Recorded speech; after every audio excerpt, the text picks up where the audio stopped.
Tuh.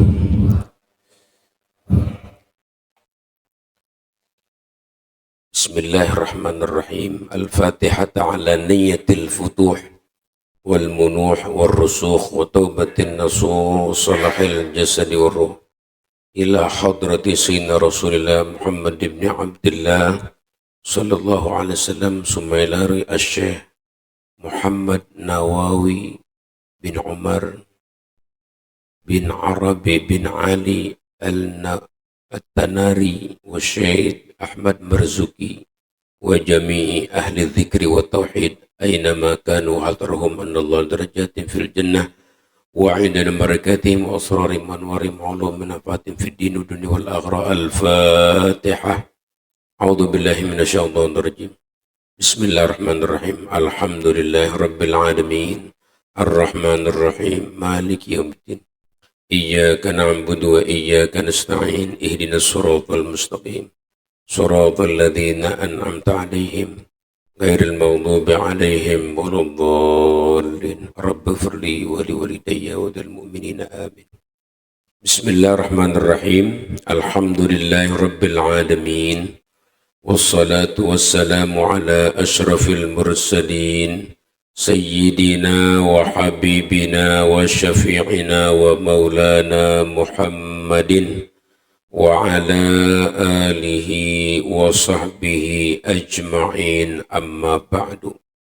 Bapak-bapak, ibu-ibu, para jamaah sekalian, alhamdulillah kita dapat berjumpa kembali di hari yang mulia ini, di hari insyaallah ya, bulan daripada terakhir kalau nggak salah ya, bulan terakhir daripada bulan Syawal. Mudah-mudahan kita semua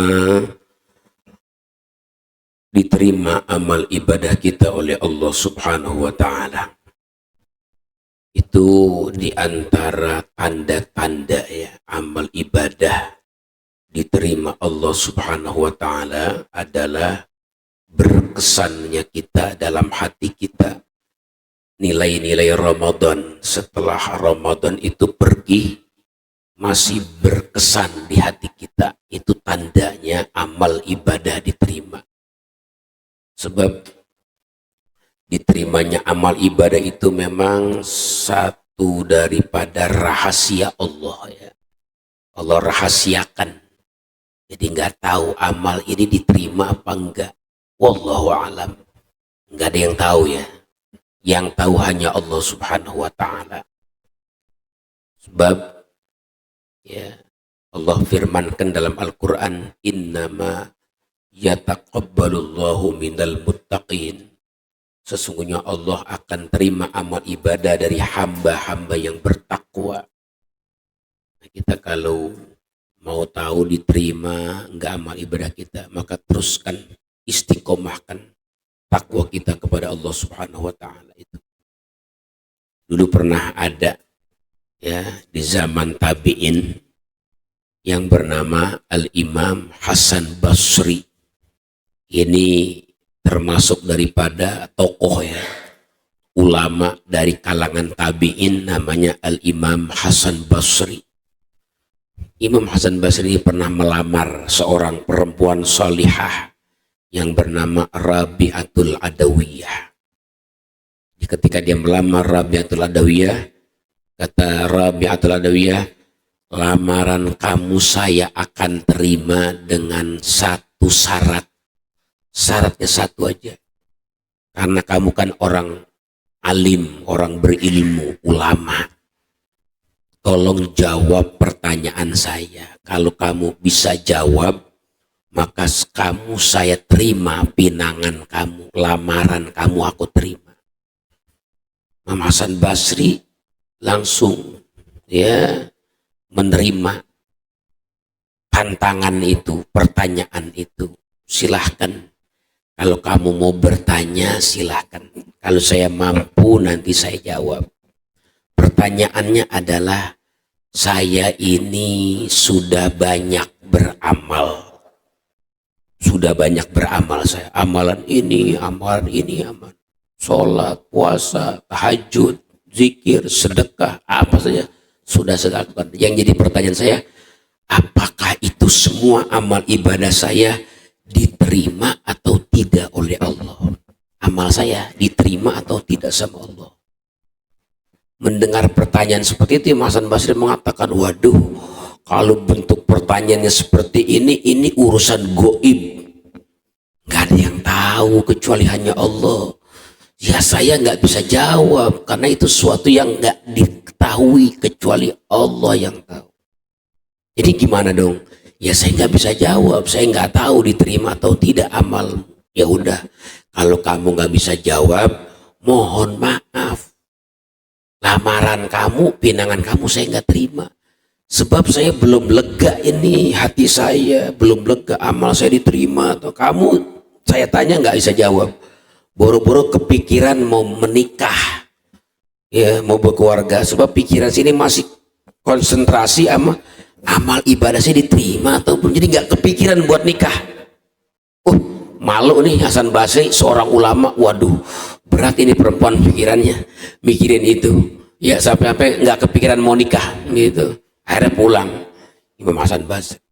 Nah di kemudian hari Imam Hasan Basri itu bertanya ya kepada gurunya, salah seorang sahabat Nabi, kalau nggak salah Abdullah bin Mas'ud ya, kalau nggak salah bertanya gitu, betul memang yang kamu katakan itu betul, nggak ada yang tahu amal diterima atau tidak kecuali hanya Allah yang tahu.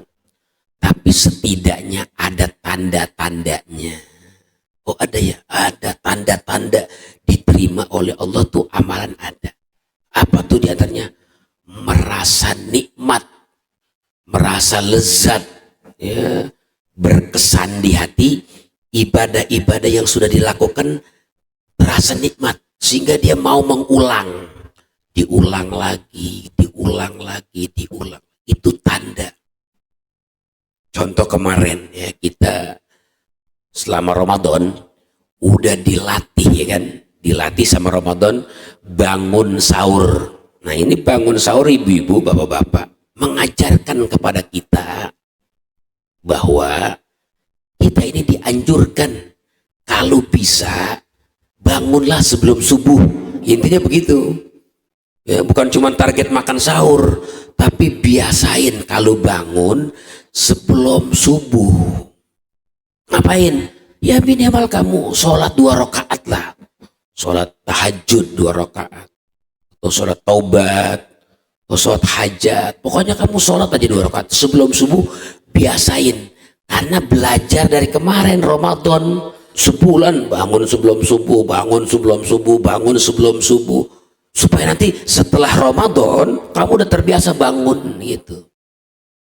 Nah, kalau kita udah terbiasa bangun tuh dan nikmat, itu berarti satu tanda bangun malamnya kita kemarin diterima Allah Subhanahu wa taala gitu. Itu bapak-bapak ya, ibu-ibu. Tujuan bangun sahur biasanya diri bangun sebelum subuh. Jadi kalau kita mau jihad nih, mau jihad bukan perang lawan kafir kayak Iran lawan Israel. Kalau kita negeri kita lagi aman begini, kita bangun malam, kita sholat, kita doa kepada Allah, doain muslimin biar tetap Islam, tetap iman Islamnya, biar istiqomah agamanya. Doain saudara kita muslimin biar dimenangkan oleh Allah, dibantu oleh Allah, dimudahkan oleh Allah.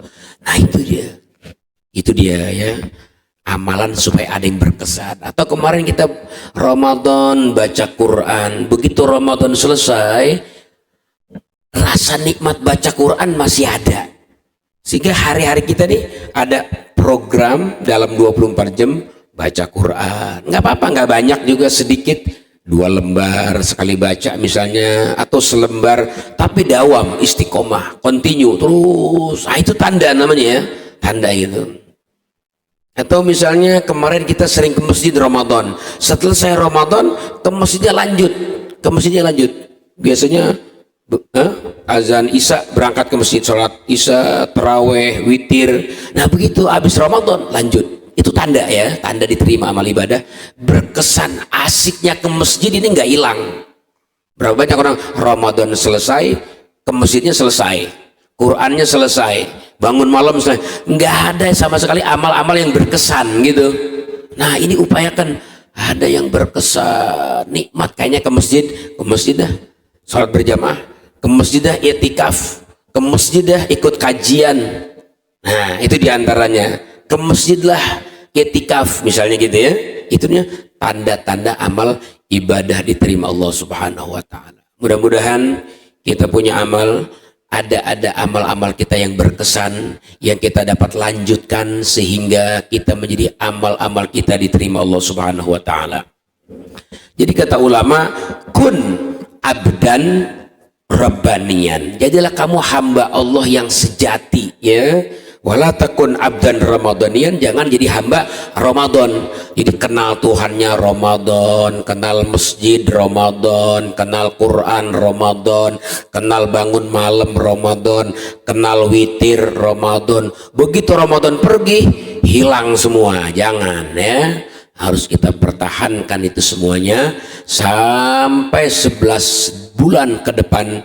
Mudah-mudahan kita ketemu lagi dengan Ramadan. Amin ya rabbal alamin. Itu ya bapak-bapak, tanda-tanda diterima amal ibadah oleh Allah Subhanahu wa taala. Gitu.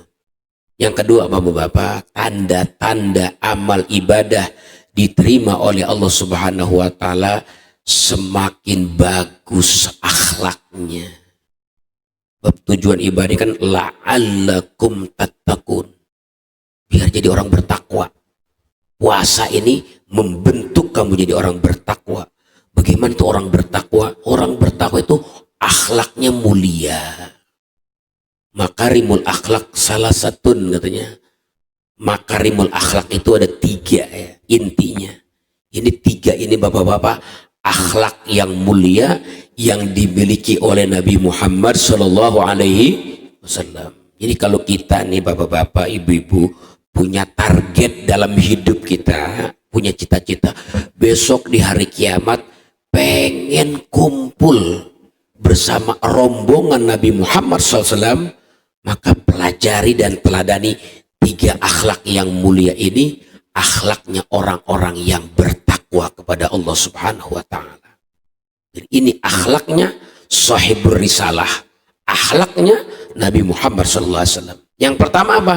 Yang pertama makarimul akhlak, yang paling inti adalah yang pertama antasilaman kotoak. Kamu silaturahmi ya sama orang yang memutuskan silaturahmi. Jadi kalau ada orang memutuskan silaturahmi, mari kita belajar sambung silaturahmi. Jangan kita ikut-ikutan, dia nyambung kita nyambung, dia putus kita putus. Jangan ya, akhlak yang mulia itu nyambungin orang yang memutuskan tali silaturahim. Itu besar, padilahnya besar. Kalau kita silaturahmi sama orang yang suka silaturahmi sama kita, sama saudara yang suka nyambung sama kita, itu bukan silaturahmi ya. Emang keharusan itu saling kunjung mengunjungi, saling datang mendatangi. Tapi ada yang lebih besar lagi, yang bernilai, yaitu mana? Ketika orang memutuskan silaturahmi, kita belajar sambungin silaturahmi. Lebih-lebih kita sama saudara, sama kerabat, jangan putus silaturahmi. Sebab dulu rahim nih ketika diciptakan oleh Allah Ta'ala, dia pegangan di aras, dia minta, ya Allah jangan putusin hubungan saya kepadamu ya Allah. Kata Allah, hai rahim man wasolaka, siapa yang nyambung kepadamu sama juga faqad wasolani, dia nyambung kepada aku katanya. Jadi kalau kita silaturahmi sama keluarga, kerabat gitu, itu Allah sampaikan hubungan kita nggak putus sama Allah. Jadi kita punya hubungan sama tuh nyambung, selama kita nyambung sama saudara-saudara, sama kerabat-kerabat begitu. Itu inti silaturahim. Jadi jangan putus silaturahim ya. Sebab dalam hadis dikatakan qati'ur rahimin mal'un katanya. Orang memutuskan silaturahim itu dilaknat ya, naudzubillah. Dilaknat oleh Allah. Bahkan dalam riwayat lain ada tambahan, walau mata fi jawfil Ka'bah, sekalipun matinya di dalam Ka'bah. Loh, mati di dalam Ka'bah sebuah kemuliaan ya. Iya, kenapa? Mati di dalam masjid aja sebuah kemuliaan ya. Bagaimana kalau Masjidil Haram? Oh, lebih mulia lagi. Bagaimana kalau di dalam Ka'bah? Waduh. Tapi kalau punya sejarah hidup, putus silaturahim sama keluarga, nggak akur sama saudara gitu, dilaknat, tetap dilaknat. Bahaya. Jadi memutuskan silaturahmi itu bukan main-main, perkara besar ya. Iya, besar sekali. Bahkan kejahatannya disamakan ya oleh Allah dengan kejahatan orang yang suka merusak di muka bumi.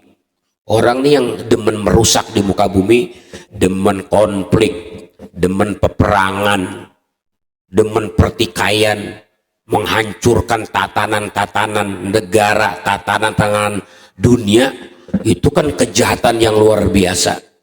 Contoh ya, Israel.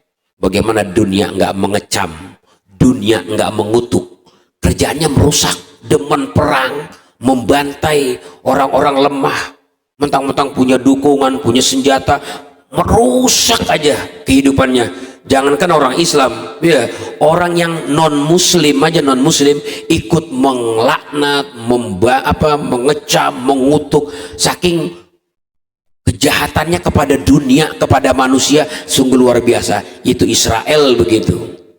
Tapi pernah nggak mikir kita, ternyata ada yang sama kedudukan sama dengan kejahatan yang dilakukan oleh orang-orang yang menghancurkan dunia, peperangan, mengorbankan ya nyawa orang, membuat orang terpisah dari keluarga, membantai, membunuh. Ada kejahatan yang sama. Apa itu? Ini dia, memutuskan silaturahim. Ya, dalam Al-Quran Allah katakan, fahal asaitum, maka apakah kalian berharap gitu, intawalaitum, kalau kalian berkuasa, jadi orang ya pejabat, jadi tokoh dunia gitu, antufsidu fil ar, kamu merusak di muka bumi. Jangan sampai kalau jadi pejabat merusak negara, merusak dunia. Jangan. Bikin dunia damai, bikin dunia rapi, bikin dunia masyarakat nyaman kalau jadi pemimpin. Jangan merusak. Apakah kalian kalau jadi pemimpin bakal merusak? Terus yang kedua apa? Wa tuqatti'u arhamakum, kamu memutuskan silaturahim sama keluarga. Ini dua-duanya disamakan statusnya antara orang yang merusak di muka bumi dengan bentuk peperangan atau pembantaian dengan orang yang memutuskan silaturahmi. Dua-duanya sama kata Allah gitu. Sampai dua-duanya mendapatkan 3 bencana. Apa bencananya? Yang pertama Allah bilang ulaikal ladzina la'anahumullah. Itu mereka tuh yang jadi pemimpin dunia, pemimpin negara, itu pejabat, tapi kerjanya merusak itu di muka bumi, di negaranya. Maka itulah orang-orang yang dilaknat oleh Allah. Sama orang yang mutusin silaturahim juga dilaknat oleh Allah Subhanahu wa taala. Itu dia, Pak. Yang kedua apa? Fa'asammahum. Yang kedua Allah bikin tuli. Ini telinganya nih dibikin tuli, nggak akan mampu mendengar kebenaran. Meskipun kebenaran disampaikan, usul disampaikan, marilah kita ya berdamai, jangan merusak di muka bumi, mari kita silaturahmi, nggak ngaruh tuh nasihat. Kenapa? Tuli. Allah bikin tuli. Sudah dilaknat, bikin tuli. Nggak ada ngepek ayat-ayat Allah ke hati ini, nggak ada yang berkesan. Yang ketiga apa? Yang ketiga, wa'a'ma absorohum. Allah butakan mata hati mereka. Mata hatinya dibutakan, nggak bisa ngelihat kebenaran, mana yang benar mana yang salah nggak lihat ya. Yang penting kerjaannya dia sesuai dengan keinginannya, nafsunya. Itulah bahaya daripada orang yang senang membuat kerusakan di muka bumi dan memutuskan silaturahim. Berat. Makanya momentum Syawal, momentum kita memperbaiki hubungan dengan keluarga. Putus silaturahmi, sambung sekarang. Gitu. Dulu ada cerita ya, orang soleh terkenal di Mekah, orang yang amanah. Ini orang punya sifat amanah, orang mulia. Zaman sekarang nih amanah udah susah nih, bener nggak? Iya, tapi waktu itu ada pernah dikenal di kota Mekah ada orang amanah, terpercaya. Sampai-sampai ada orang pergi haji. Begitu dia orang pergi haji ceritanya, dia bawa-bawa ini ya dinar, uang dinar nih, uang emas, pecahan emas, dia bawa buat biaya haji, dia bawa karena belum ada ATM ya, dibawa-bawa sama dia. Asal dia sholat dibawa, dia tawaf dia bawa, dia sa'i dibawa. Begitu mau pelaksanaan ibadah haji ceritanya, ya dia pikir, aduh ini kalau bawa-bawa ini repot nih, bagaimana ibadah mau khusyuk, mau konsentrasi. Ya pikirannya kebagi dua antara doa munajat sama ini uang dinar. Akhirnya dia tanya-tanya, di sini ada nggak ya tempat penitipan? Saya mau titip nih harta saya, biar saya ibadah nggak bawa-bawa harta nanti ke padang Arafah, biar saya munajatnya, doanya, zikirnya khusyuk gitu pengen. Ada nggak tempat penitipan di sini? Nah ada orang kasih tahu, oh ada Pak, di sana ada orang amanah. Kalau dititipin sesuatu tuh aman pokoknya. Oh gitu, iya. Hari datang, begitu datang dia bilang hajatnya mau nitip barangnya, diterima. Oh ya siap, saya jagain, aman insya Allah. Melaksanakan ibadah haji. Berangkat dia wukuf padang Arafah, berangkat lagi ke Muzdalifah, berangkat lagi ke Mina, nginep 2 malam ya. Kalau nginep di Mina tuh 2 malam, tanggal 11, tanggal 12 namanya disebut nafar awal ya.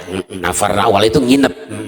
Nah setelah 2 malam nginep, dia langsung berangkat ke Ka'bah, tawaf ifadah. Selesai tawaf ibadah, hajinya selesai, dia berangkat lagi ngambil titipannya, uangnya, hartanya dia ambil. Begitu dia sampai, sedang kumpul anak-anaknya, assalamualaikum, waalaikumsalam. Oh ada apa Pak? Ini saya mau tanya bapak kemana? Bapak baru saja meninggal kemarin banget, baru saja meninggal. Oh iya, ada perlu apa Pak? Iya, saya perlu sama Bapak karena saya waktu mau pergi haji, saya nitip sesuatu sama Bapak. Kira-kira ada yang dititipin nggak kamu nih sampean nih anak-anaknya? Waduh, kita nggak ada yang dititipin nih Pak. Bapak kita nggak nitip apa-apa, nggak pesen apa-apa. Waduh, repot nih uang dinar saya. Waduh, kita nggak tahu. Ya udah, putus asa ceritanya. Putus beritanya nggak tahu. Ya udah, dia balik ke Masjidil Haram. Dia tanya sama ulama yang ada di Masjidil Haram, Pak Kiai, Syekh, saya mau tanya apa?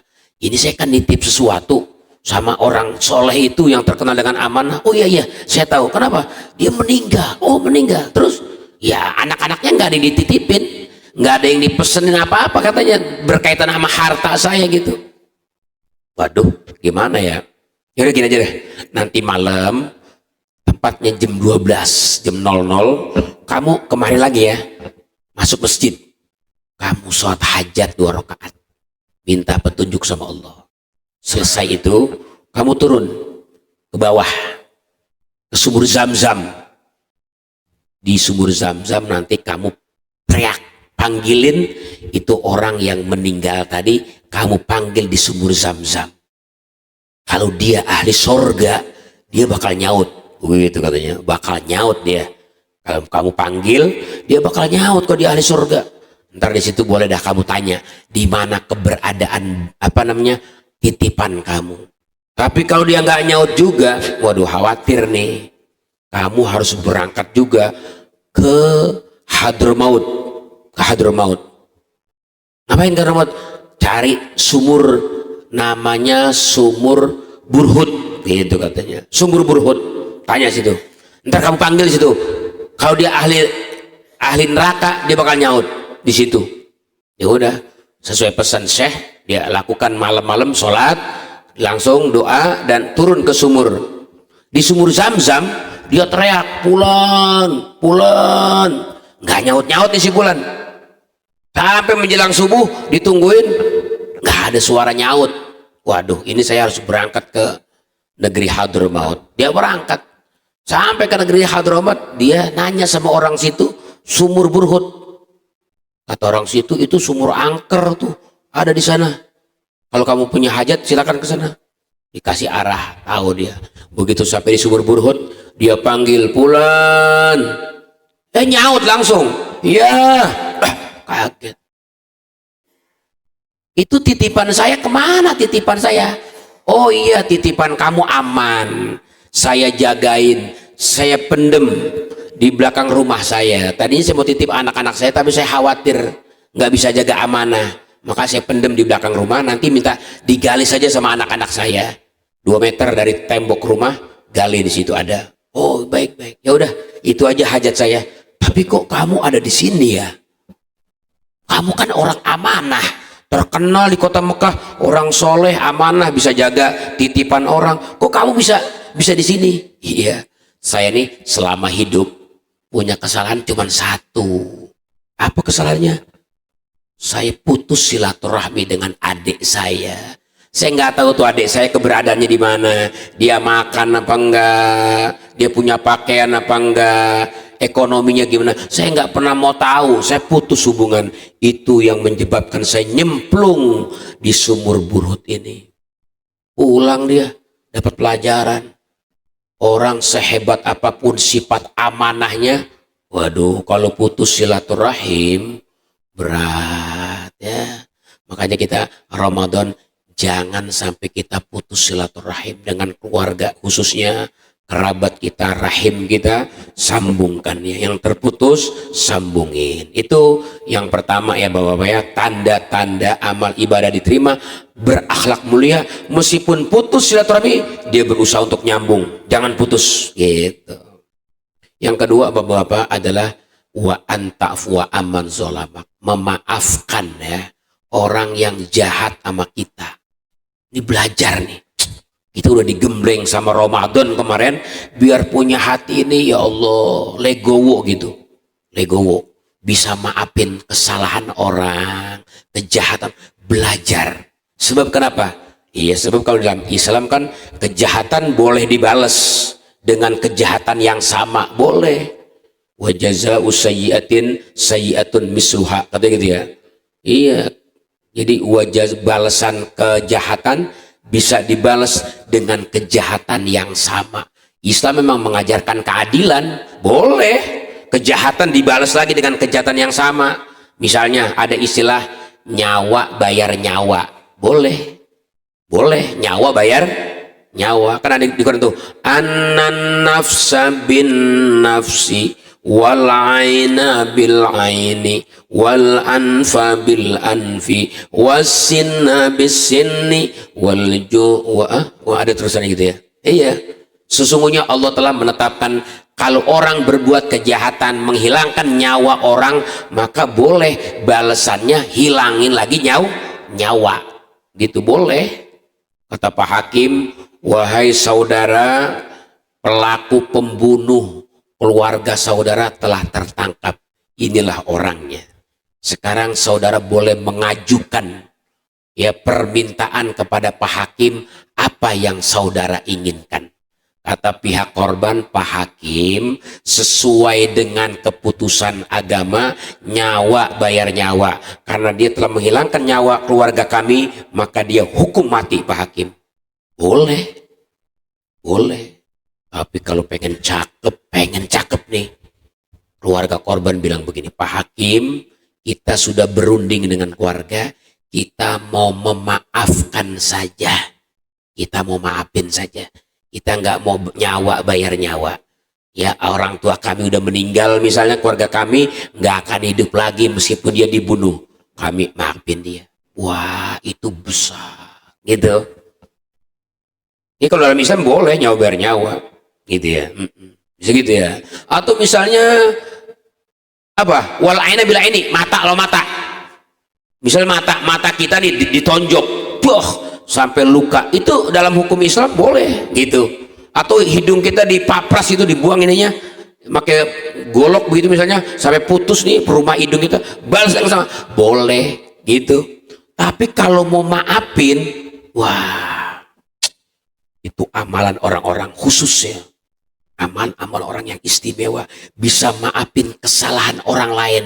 Bentuknya apa? Kayak kesalahan merugikan nyawa, merugikan badan, merugikan nama baik, merugikan harta, apa saja. Oh, kalau dia punya jiwa mulia, dia bisa memaafkan orang. Dan memaafkan itu nggak bertambah hina, justru bertambah mulia di hadapan Allah. Itunya memaafkan orang yang berbuat salah. Makanya kita Ramadan ini selesai, Lebaran itu saling maaf-maafin. Bukan cuma jabat tangan, tapi dari lubuk hati kita maafin.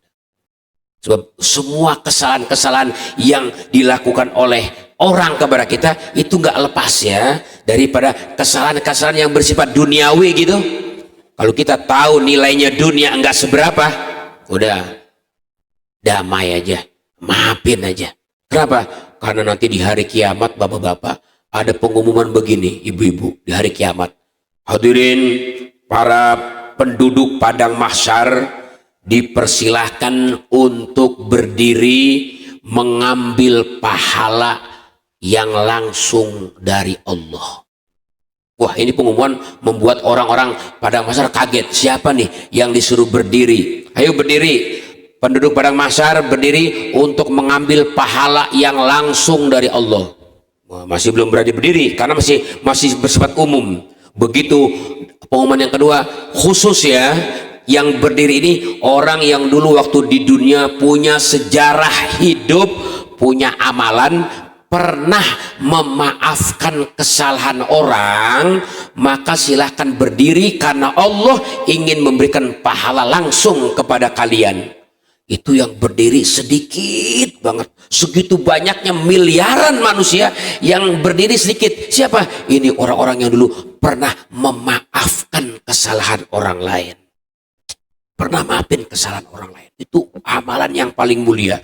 Kalau kita baca ayat itu, wa jazaa'u sayyi'atin sayyi'atum mithluha.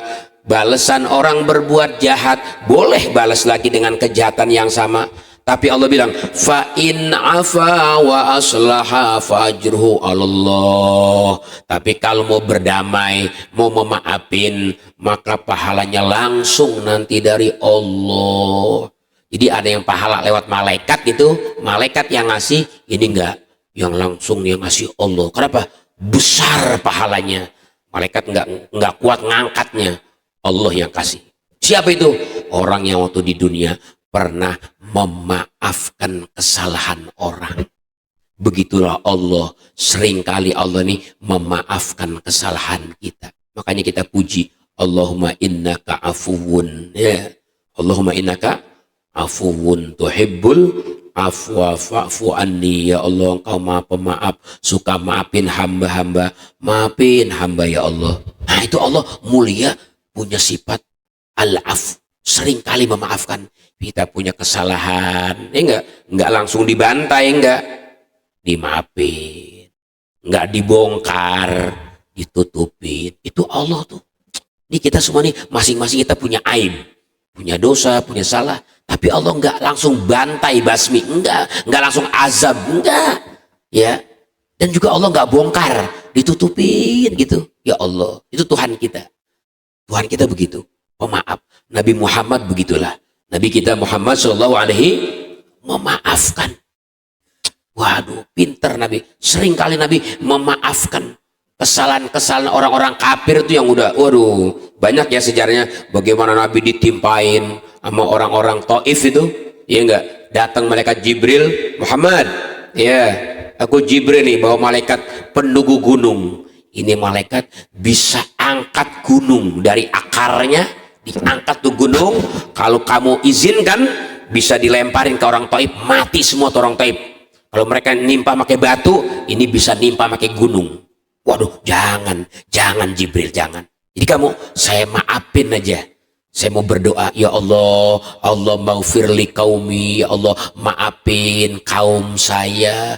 Masih di aku namanya kaum saya, maafin ya Allah.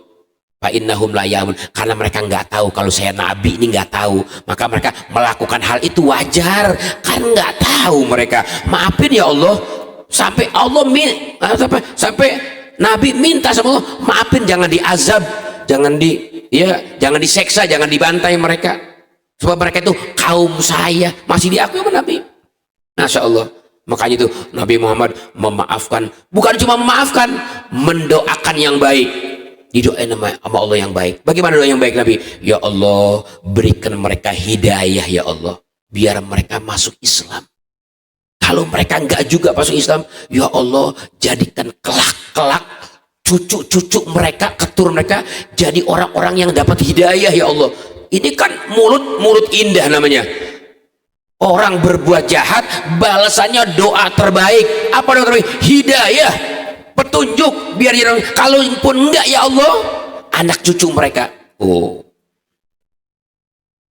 sallu ala Muhammad, Allahumma salli ala. Iya, Pak, tahu nggak di Mekah sekarang yang jadi imam-imam di Masjidil Haram itu rata-rata orang Taif, yang suaranya merdu-merdu itu rata-rata orang Taif. Bayangin, itu orang-orang Taif dulu, kakek-kakek mereka, nenek moyang mereka, itu mereka yang pernah nimpain Nabi sampai berdarah. Karena Nabi doanya bagus. Lihat itu sekarang anak cucunya dapat hidayah, bahkan gak tanggung-tanggung jadi imam di Masjidil Haram. Itu banyak orang Taif, imam-imam Masjidil Haram, berkat doa Nabi jadi orang-orang yang dapat hidayah. Itu makanya ya, kalau kita kejahatan kita balas lagi dengan kejahatan yang sama, nggak dapat poin ya, nggak dapat poin. Tapi kalau kejahatan kita balas dengan kebaikan, Allah yang bilang wala tastawil hasanatu walas sayyi'ah idfa billati hiya ahsan.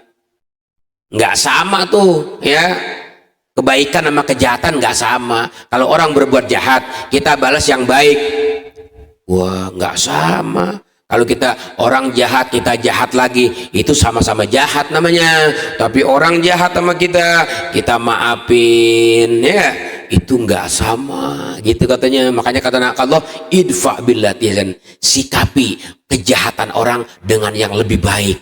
Orang jahat kita tetap baik, orang putus silaturahmi kita sambung. Itulah ya akhlak yang mulia sebagai tanda-tanda amal ibadah kita diterima Allah Subhanahu wa taala. Bapak-bapak, yang terakhir amalan ini makarimul akhlak memang berat ya, berat.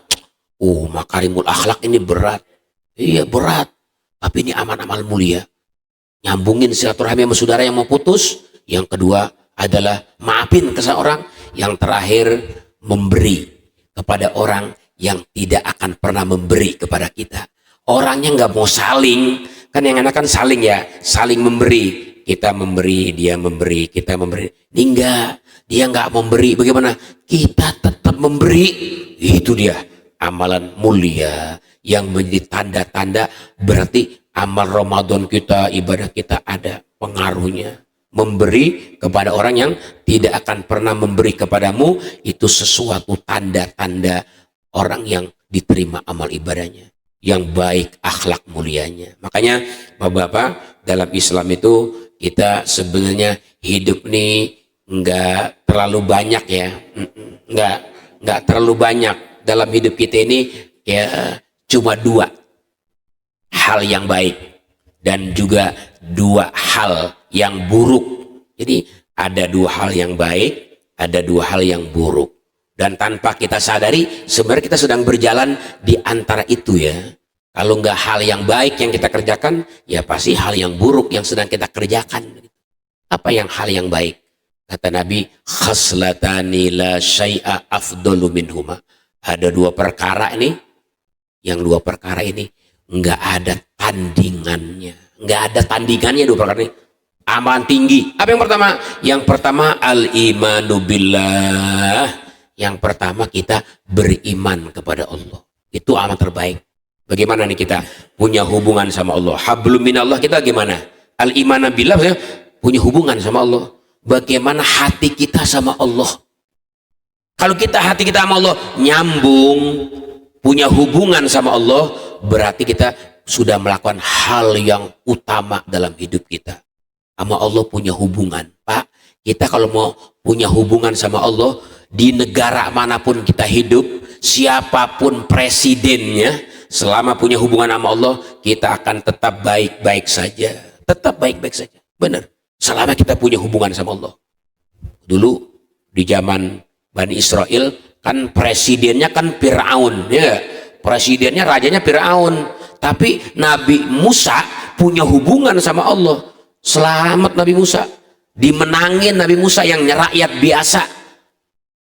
Firaun yang jadi presiden, raja, tenggelam dia. Kenapa? Firaun nggak beriman sama Allah, nggak punya hubungan sama Allah, meskipun dia raja presiden, tenggelam. Nabi Musa rakyat biasa, ya nggak, bukan siapa-siapa, tapi punya hubungan sama Allah, menang Nabi Musa. Nah begitu Pak. Yang pertama itu al-iman billah, kita punya hubungan sama Allah. Yang kedua Pak, yang kedua nih, di dalam hidup kita, upayakan dalam hidup kita itu apa? Wan naf'u bil muslimin, memberi manfaat ya sama orang Islam. Jadi kalau kita bisa hidup nih, hidup di dunia, berikan manfaat yang kita punya, yang kita bisa, manfaatnya buat orang-orang Islam. Itu dua. Jadi jangan sampai kita lepas dari hablum minallah, yang kedua hablum minannas ya. Hubungan sama Allah bagaimana? Bagaimana hati kita sama Allah. Yang kedua, bagaimana sikap kita sama manusia. Sikap kita ini sama manusia gimana? Mari kita bersikap yang sikap ini nguntungin orang Islam. Ucapannya nguntungin orang Islam, perbuatannya nguntungin orang Islam, sikapnya nguntungin. Jangan sampai kita sama Allah punya hubungan hablum minallah, sholat ke masjid, bangun malam, baca Quran, berzikir. Tapi dari satu sisi sikap kita bikin capek orang. Orang capek kalau ngeliat kita, capek sama omongannya, capek sama sikapnya, capek sama perbuatannya. Ini orang bahaya, nggak jaga sikap sama manusia, ya. Iya, bahaya nih orang nggak jaga sikap sama manusia, bikin orang pegel, ya nggak? Buang sampah sembarangan. Orang lain kan yang lain capek jadi, aduh nih orang ada imannya nggak sih buang sampah di pinggir jalan tuh? Namanya kan nih orang bahayain muslimin namanya. Jadi kampung yang tadinya kelihatannya asri, bersih, lingkungan, gara-gara buang sampah sembarangan, bikin capek orang yang lewat, mata memandang, bikin mumet. Bahaya itu, bahaya banget gitu. Atau misalnya punya hutang sama orang, kagak mau bayar, ditunda lagi, padahal buat bayar ada, nggak mau bayar hutang. Ini namanya sikapnya bikin capek orang nunggu, orang menanti. Yang pernah minjemin belum juga ganti-ganti, sholatnya sih rajin, puasa rajin, baca Quran, tahajud rajin, tapi dia punya sikap bikin capek orang lain. Jangan kita punya sikap yang sifatnya bikin capek orang lain. Makanya perlu kita membenahi kajian ilmu akidah, ilmu tauhid. Ini tauhid kita bener nggak sih? Iman kita bener nggak? Kalau imannya bener, itu akan pengaruh hablum minannasnya bener. Tapi kalau bikin capek orang, bikin sulit orang, bikin mumet orang lain, imannya dipertanyakan. Maka iman billah ini perlu ya pengkajian yang lebih serius, lebih mendalam, agar kita memperbaiki iman yang membuahkan kita memberikan manfaat kepada orang lain, khususnya kepada orang Islam, khususnya kepada orang yang paling layak kita berikan kebaikan dari kita, orang tua kita, ya enggak? Iya, anak-anak kita, istri kita, suami kita, keluarga kita, tetangga-tetangga kita. Itu targetin, itu aja hidup. Targetin. Kalau kita dikatakan seorang suami, kata istri kita, Pak, ya Bu, Bapak adalah suami terbaik di mata kami. Kata istrinya, kata anak-anaknya, Pak, Bapak adalah ayah terbaik. Atau ibu dibilang, Bu, sama suami, Bu, ibu adalah istri terbaik, ibu adalah ibu yang terbaik, kata anak-anaknya. Terus tetangganya bilang, Bu, Pak, ibu bapak adalah pasangan baik, yang baik menurut kita lingkungan masyarakat. Itu namanya min ahlil khair. Orang min ahlil khair yang sejati begitu, punya hidup memberikan manfaat kepada muslimin. Tapi yang dua perkara ini, orang yang paling buruk, yang tidak ada tandingan keburukan di atasnya. Apa itu? Yang pertama, asyirku billah, orang yang syirik sama Allah, nggak punya hubungan sama Allah, nggak kenal sama Allah, nggak punya hubungan yang baik sama Allah. Yang kedua, wadurrubil muslimin, hidupnya membahayakan orang-orang Islam. Hidupnya nyakitin orang Islam, ngerugiin orang Islam, bahaya.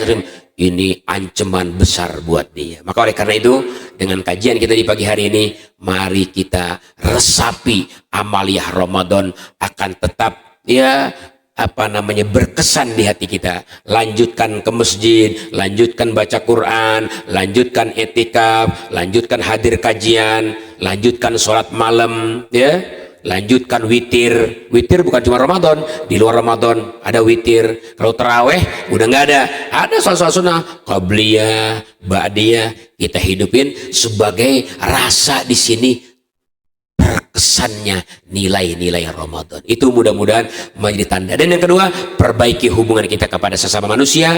Mari kita berdamai, mari kita saling memaafkan. Jangan merasa lebih mulia dari orang lain, jangan punya benci kepada orang lain. Jadilah kita orang terbaik. Insya Allah amal-amal kita diterima Allah Subhanahu wa Ta'ala. Ibu bapak, itulah mukadimah pada pagi hari ini. Nanti kajian tauhid kita akan lanjutkan ya. Pada subuh-subuh berikut, pada pembahasan yang lalu kita masih membahas tentang sifat Allah yang kita yakini bahwa Allah itu wujud, Allah itu ada, ya Allah itu ada. Nih pengaruhnya, lihat berubah. Tadi kita masuk masjid gelap, sekarang terang benderang. Ini sebagai tanda, ya. Inna fi khalqis samawati wa ikhtilafil nahar, bergantinya siang ke malam, malam ke siang, la ayatil liudil albab, tanda buat orang berakal bahwa ini ada yang mengatur, ada yang menciptakan, ada yang menjalankannya, ini alam semesta. Tentunya dialah yang bernama Tuhan kita Allah Subhanahu wa Ta'ala. Mudah-mudahan hubungan kita nggak putus kepada Allah, lanjut terus meskipun Ramadan sudah berangkat. Hablum minallah jaga. Yang kedua, upayakan berbuat baik dengan hablum minan nas. Mudah-mudahan kita menjadi orang-orang yang diselamatkan Allah Subhanahu wa Ta'ala. Sekian dan demikian, mungkin masih ada waktu ya Bapak-bapak, Ibu-ibu, untuk kita buka sesi pertanyaan. Dari saya cukup sekian. Assalamualaikum warahmatullahi wabarakatuh.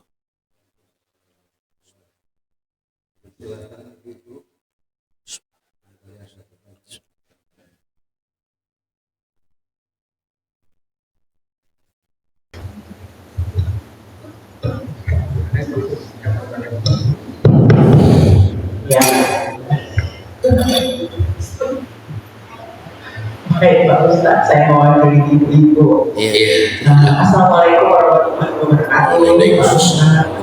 Ya, luar biasa kajian perdana kita habis Ramadan ya. Hari ini kita kembali. Tadi ada dua hal penting yang Pak Ustadz katakan, ciri-ciri bahwa kita benar-benar sesudah ya, kita menjalankan perintah bahwa kita mendapat hidayah selama Ramadan. Apakah dua ciri-ciri tersebut, yaitu tadi yang pertama tetap melaksanakan ibadah-ibadah seperti saat di bulan Ramadan kita melakukannya, itu tetap dilakukan. Dan yang kedua adalah menjaga silaturahmi yang tanpa kita sadari hal sederhana saja tadi bisa membuat seseorang yang tidak diterima ibadahnya. Dan yang saya tanyakan adalah apakah ciri-ciri tersebut termasuk dalam orang-orang yang mendapat malam Lailatul Qadar yang menjalankan kedua hal tersebut. Terima kasih Pak Ustaz. Wassalamualaikum warahmatullahi wabarakatuh. Waalaikumsalam. Ya, terima kasih kepada ibu nanyanya. Mudah-mudahan senantiasa diberkahi Allah Subhanahu wa Ta'ala. Jadi Bapak Ibu, tadi tanda-tanda amal kita diterima Allah Subhanahu wa Ta'ala. Ya, sekarang dari ibu penanya yang bertanya, apakah itu juga termasuk orang yang mendapatkan tanda-tanda Lailatul Qadar? Dulu juga pernah ditanyakan ya oleh Nabi ya kepada dari sahabat-sahabat Nabi tentang tanda-tanda orang yang mendapatkan Lailatul Qadar. Itu diantaranya orang-orang yang mendapatkan salam daripada malaikat. Jadi malaikat itu pas turun Lailatul Qadar, malaikat turun itu mendatangi rumah-rumah orang-orang Islam yang Ramadan pada puasa, berbagi, tarawih, yang itu datang. Tanazzalul malaikatu warruhu fiha. Turunlah malaikat beserta Jibril. Ruh itu Jibril ya.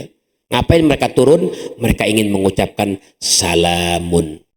tanazzalul malaikatu warruh fiha biidzni rabbihim min kulli amr salamun, ngucapin salam ke tiap-tiap rumah, salam, selamat ya, salam, selamat ya. Itu rumah-rumah muslimin didatangin oleh para malaikat.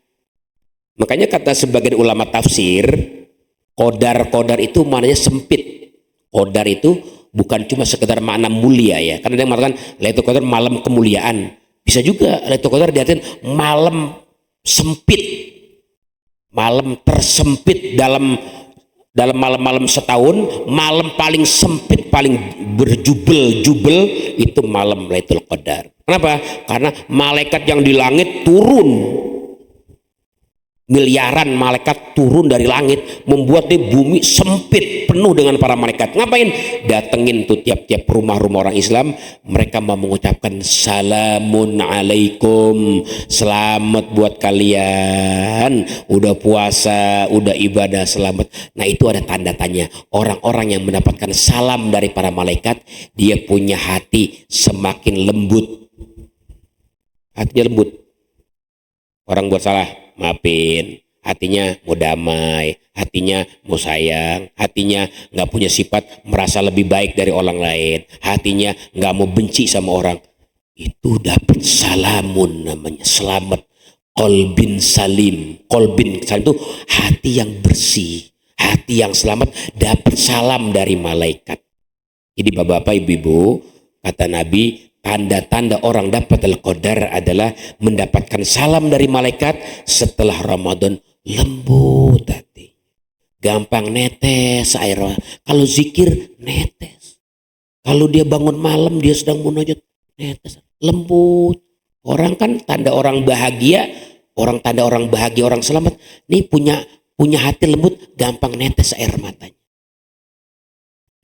Kenal menangis tuh, kenal banyak kekurangan, banyak dosa, banyak salah, netes air mata. Pernah nggak kita menangis, menetes air mata kita karena itu yang kita hadir?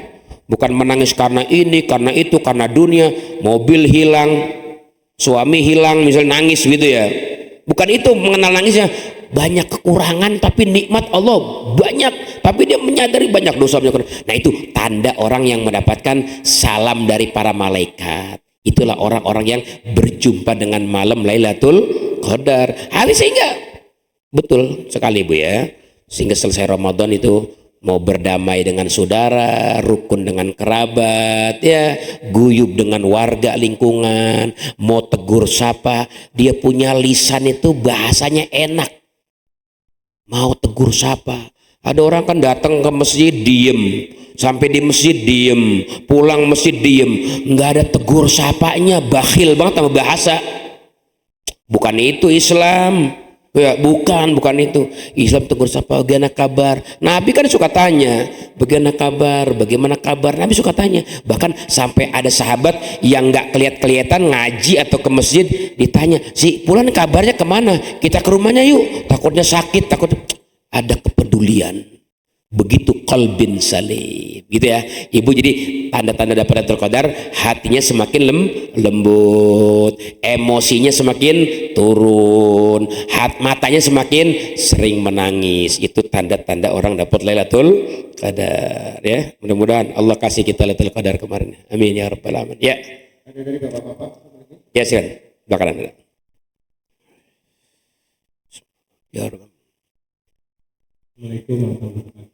Waalaikumsalam.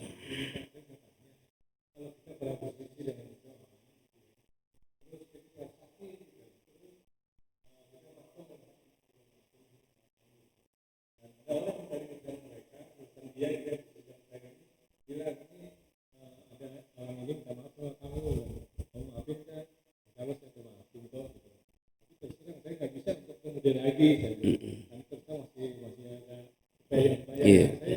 Dia termasuk memutus satu rahim nggak kalau ngomong kebenaran dia. Iya. Terus gitu. Iya. Waalaikumsalam warahmatullahi wabarakatuh. Jadi bapak-bapak ya, kita yang namanya sifat memaafkan itu yang penting nggak brutal ya, nggak brutal. Jadi kalau terpendam aja sini gitu nggak masalah. Yang penting kita nggak brutal. Kan ada orang brutal, itu yang brutal itu yang belum bisa memaafkan. Orang berbuat salah, dia keluar kata-kata di mulutnya yang sadis atau dengan perbuatannya gitu. Tapi kalau dia nggak mengucap yang kotor kepada orang itu, nggak mengucap yang brutal sama orang itu, dan dia nggak melakukan sikap perbuatannya, maka itu sudah termasuk bagus ya, memaafkan seperti itu. Dan kita untuk menjarangkan untuk pertemuan dengan itu supaya nggak teringat-ingat, nggak jadi masalah, karena kita demi menjaga hati kita. Coba kalau kita ketemu lagi, ingat lagi, ketemu lagi, ingat lagi, duh hati saya nggak terjaga nih. Nah kita ya menjaga jarak dengan dia, tujuannya bukan mau silaturahmi, tapi untuk menjaga hati kita biar nggak ingat. Dulu ingat gak dulu Nabi ya, yang membunuh paman Nabi tuh ya, namanya Hamzah ya, pamannya Nabi Hamzah dibunuh sama Jahas. Itu Jahas kan ahli samurai. Sampai ini pamannya Nabi Hamzah habis badannya diobrak-abrik, dikoyak-koyak sama pedang, sampai jantungnya itu dikunyah-kunyah. Itu Nabi sampai doa kunut itu sebulan nyumpain itu ya, supaya apa, dilaknat Jahas. Akhirnya turun ayat, maafin-lah. Akhirnya Nabi berhenti doa kunutnya. Tiba-tiba Jahas mau masuk Islam. Diterima Islamnya sama Nabi. Jahas minta maaf, ya Rasulullah, maafin perbuatan saya di masa jahiliyah itu, membunuh pamanmu, maafin. Sudah saya maafin sebelum kamu masuk Islam. Sekarang kamu sudah jadi Islam, lebih aku sudah maafin lagi. Cuma jangan sering-sering duduk di depan ya. Kata Nabi, jangan sering-sering duduk di depan. Kalau kamu duduk di depan, saya langsung ingat Hamzah. Bagaimana tuh Hamzah dibantai sama kamu gitu. Kamu duduk kalau ngaji di belakang aja ya, biar saya nggak terlalu ingat gitu. Nah gitu, seperti itu Pak ya. Jadi kita supaya agak menjaga hati kita, boleh kita ya menjaga jarak dengan orang itu, bukan tujuan tapi untuk menjaga hati kita. Bah, kalau dia ngelihat lagi wajah, ingat lagi. Jadi hati kita nggak pernah bersih gitu. Nah itu boleh, nggak apa-apa ya. Yang Bapak lakukan boleh ya, untuk mengurangi daya ingat kesalahan orang lain, kurangin pertemuan dengan dia dengan tujuan, tapi bukan memutuskan tadi saya pengen menjaga hati saya gitu ya, boleh, nggak apa-apa ya. Mudah-mudahan itu ya dapat dipahami berkaitan dua penanya tadi, dan mudah-mudahan Allah Subhanahu wa taala membersihkan hati kita semua daripada kebencian dengan siapapun. Amin ya rabbal alamin. Cukup sekian. Mari sama-sama kita tutup dengan kafaratul majlis.